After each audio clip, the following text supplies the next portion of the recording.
Here we are, guys. They are off to a fast and furious start. Sorry about the small delay here. Let me just go to the first turn just so we don't miss anything. They took almost 10 real minutes in between games. And finally, this is the third game between KratosMana and Eden's Embrace in what has been an excellent set. A Swampert lead and a T-Tar lead, respectively. We see the Toxic here on Bliss. So, looks like just another TSS Stolly team from Anti, which seems to have been his go-to, though his team was a bit on the offensive side in the first game, rather. And for Sunny, less clear. He's got a Swampert, he's got a Bliss, and he's got a Sing, which was a great connection there on that Milo. That is a wonderful poke to have turned off with a sleep move. So very, very good turn there. The two guys who come to my mind instantly when I see Sing Blissey are Lanier and Asta. Those are two damn good ones, two of the best in the business. And wow, is Eden off to a good start. He does the immediate Magneton check, catches it with Earthquake, down that goes, and he gets the Sing off on the Blissey. We're only 5 turns in, and Eden is in great shape in this pivotal Game 3. Fantastic start for him. Could not draw this up too much better. This is more or less within the realm of reason, exactly the way that you would want it to go. Shuts off the Milo, kills the Magneton for free. Looking damn good topside for Eden. And Anti's going to have to show us what he can do. He is going to have to show us that he can play ADV, that he can maneuver out of a bad spot, that he belongs in this tour. Because, man, is he in a pickle very early in this game. Going to connect with Toxic on Swampert. That might be a potential boo-boo there for Eden. I don't know that he wanted to eat a Toxic there, and I also don't know that this Swampert's going to have Refresh. Just kidding, it does. Maybe that wasn't so bad after all. Nevertheless, T-Tar comes in. We've seen Crunch from it. It is reasonable to think maybe it is HP Grass. That also might make Eden feel comfortable going to Blissey, but he has to watch the surprise. Rock Slide, Earthquake, Focus Punch, whatever it may be. It ends up being a switch. We have Milo on Fori here. Just going to go for Surf for lack of anything better to do. And there's Spikes. If KratosMana was relying solely on Magneton to deal with Spikes in this game, he is going to have a real hard time because Fori is going to get down all 3 layers. KratosMana, for the sake of having a chance in this game, better have a Claydol or some kind of Rapid Spinner in the back. Surf there with a crit, doesn't matter. Toxic annoying on Blissey, but not a big deal. Is a natural cure poke, and obviously she's going to go for the soft-boiled here. Here comes Cacturn from KratosMana, resorting to what worked in Game 1, busting out the Sand Veil. Sunny lost to this before, and he could lose to it again. And here comes Cacturn off to his old tricks, opting for the substitute on the Fori. Gonna go for Leech Seed here. Hidden Power. Could be Fire, could be Bug. Either way, that does pop the Cacturn substitute, but there's nothing preventing it from reestablishing it. Does exactly that. There's Rapid Spin removing Leech Seed, but obviously not popping the substitute. Leech Seed reestablished, and there is Spike's Lair number 3. The problem here with Cacturn spiking up is that you're getting 2-for-1 value on Fori, in which Rapid Spin would remove both the Leech Seed and the Spike. So Cacturn here, I guess, has to just attack probably. And that's even worse if, I mean, not that HP Dark would be great, but if its attack is HP Grass, that's even worse, right? Nevertheless, there is the Hidden Power. It's going to do a measly 11% to Bliss. But yeah, you guys should know this team. This is a very, very well-known, this is an infamous team at this point. It is probably the infamous double Sand Veil that we all know and love, to put it a certain way. And we might be seeing our second Gligar of the set. Here's Anti fishing for Ice Beam misses via Sand Veil BS. It's interesting that he opted for layer number 1 of Spikes as opposed to subbing on the Bliss.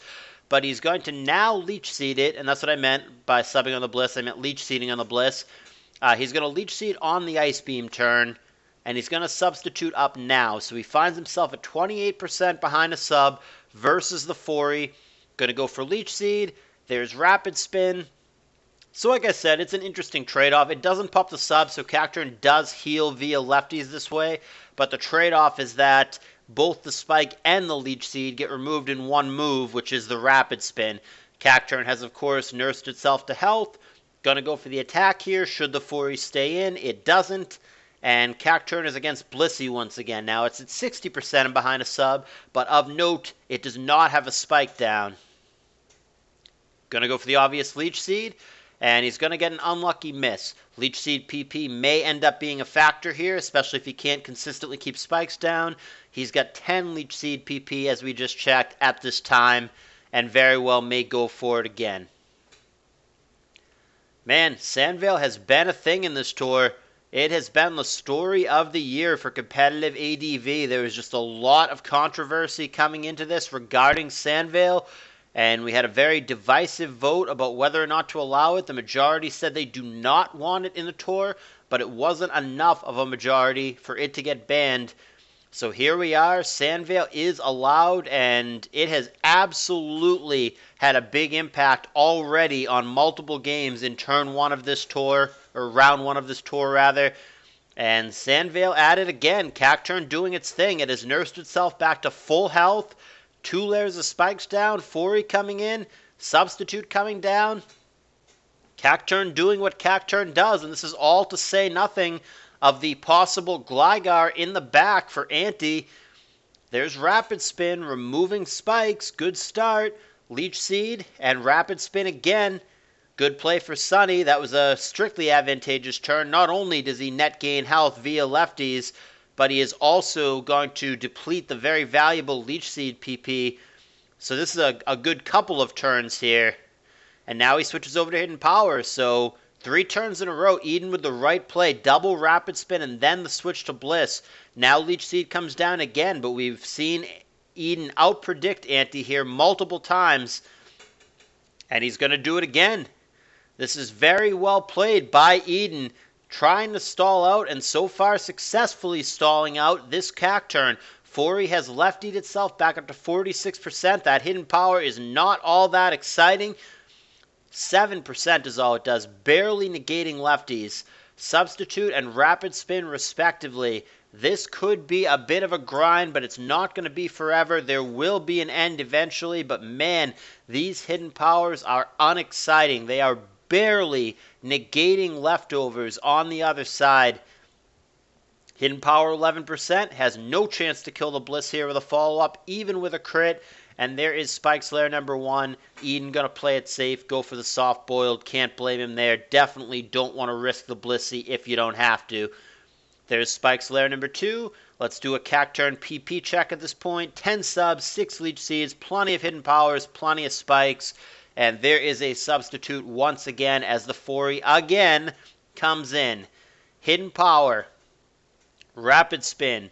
So what Anti's really looking for is for one of these Rapid Spins to miss, but they have not. There is Hidden Power, and there's another Rapid Spin. That one doesn't matter if it missed. Blissey makes its reappearance, and Anti not able to spike, which is what he really wanted to do there. And Fury again. The loop continues. Now he's going to spike. I think Eden looks like he's going to be successful in this endeavor. I think the plan is to stall the Cacturn out of Leech Seeds and keep his stuff afloat while doing so. And it looks to me like he's going to be successful in that endeavor. Also, hopefully not an ominous sign of things to come, but Sandvale has kicked in very, very few times for Anti. Almost always, Fortress has hit those Rapid Spins or those Hidden Powers. There have been very, very few Sandvale evasions, so hopefully that doesn't mean that the Gligar in the back for Anti is going to just dodge everything at the end of the game and beat Eden that way. That's obviously not what he's looking for. That might be Hidden Power Fire as opposed to Bug, because that's really underwhelming damage. HP Bug, stab HP Bug at that, you would think has got to do more, so underwhelming. But yeah, I mean, if there were any doubt, it's now confirmed. It is Gligar in the back. It is the infamous double Sandvale team once again at work. And there is the roar to put a halt on that. Not looking so hot in this game. Mana trying just about everything to dig himself back into this, but he got off to such a bad start in this game. Losing the Magneton for free, having the Milo put to sleep, he got off to such a bad start. It's a very uphill battle for him, and he is really, really trying. And I mean, obviously with Sandvale, you could just randomly dodge 5 turns in a row and just get there, which is absolute BS. But it is going to take something like that for Ante to come back in this game. He's very far behind. He's not going to stay in on Swampert here, is he? He's going to try it. Substitute and roar. He's out of here. Here's my Lotic, which is now awake at least, so we can get a recover off, and it does. And there's another roar. Those spikes are really, really adding up. It is rough that the Magneton got caught by the Fori. This is all a consequence of that great immediate earthquake play that Eden made. That was the difference potentially between 1 layer of spikes versus 3. And there's a crucial Hydro Pump miss. +2 Earthquake nails Swampert. Hydro Pump goes for it. Base 80, and then even worse because of Sandvale. Hydro Pump misses / Sandvale kicks in at a critical time. That is a phrase I feel I have had to utter too many times already in this tour. But here it is again. Critical Sandvale activation. Critical miss. And now all of a sudden this Gligar is legitimately dangerous. Oh no! Oh man, is this what ADV has become these days? We have Gligar against Gligar now. Can you believe it? Gligar against Gligar, and they are both going to sit here and sub up and Swords Dance up. This could get ugly. Hidden Power there coming down for Ante. Sunny not getting the better end of this. This is wild. Gligar on Gligar. Welcome to 2020 highest level competitive ADV. Over $1,000, $1,150 at this time, on the line in this CALLOUS Invitational 4 tournament. And we are looking at Gligar versus Gligar. This is crazy. This is crazy. Man, are we going to have to relook at that damn discussion about Sandvale. There is Substitute Sunny desperately fishing for a dodge, doesn't get it. He is going to have to get a dodge now or he is in trouble from the opposing Gligar. We are looking at Sandvale versus Sandvale. Hidden Power connects. Oh, Sunny gets the dodge. He lives to fight another day. His Gligar evades the opposing Gligar. Here's a huge Hidden Power back. But Hidden Power now going to connect for Ante. He can't get 2 dodges in a row. There's the knockout. So Gligar is low for Ante, 27%, but he's got that Swords Dance boost that makes him so dangerous. He would kill Swampert. He would kill T-Tar. I don't know the calc on Fori, but Fori can't do anything to him with his set of Earthquake and Hidden Power. Can't even boom on him, so he would just set up all day. He would just sub up and start Swords Dancing on Fori. That's not going to be a winning play. So it's going to come down to Blissey and the final poke. And I believe this is that Vapy Kuno team that he made the YouTube video about that he topped ladder with. I think that's what Eden is using here. So if you guys are familiar with that team, you should know the last poke. It's been covered pretty heavily. These are both well-known teams. Wow. Man, this is crazy. I probably should fill in the blank as opposed to assuming that you guys know. The last poke, if it is the team that I'm thinking of, is simply just Cacturn, actually, for Eden. But it's not the same kind of Cacturn that KratosMana has. It's a sub-punch variant. It's a mixed attacker, if it is the team that I'm thinking of, which is the Vapicuno team. But man, we might be looking at Double Veil versus Double Veil. It is crazy to me. With all the love that I gave Cacturn back in the day, back in 2012, when people, I mean, my channel was a lot smaller then, but I mean, people were looking at me like I had 3 heads, but fast forward 8 years later, and with over $1,100 on the line, we are looking at Double Sandvale versus Double Sandvale in round 1 of CALLOUS Invitational 4. This is wild. Man, somebody, I think it might have been H-Clat, somebody said that Gligar would have 0 uses in this CALLOUS Invitational Tour. In round 1, the thing has already been used, what, 4 times, 5 times, and I think it's won every time. Obviously, it's not going to win for both players this game. They both can't win with it. But man, Gligar has been a real poke. People obviously think that it's the real deal and not a gimmick to be using it at this stage with these stakes. There is Substitute, which is absolutely the right play for mana. Why wouldn't you fish for the miss? The Ice Beam does connect, so Gligar at this point is committed. There's the Earthquake. There's the knockout.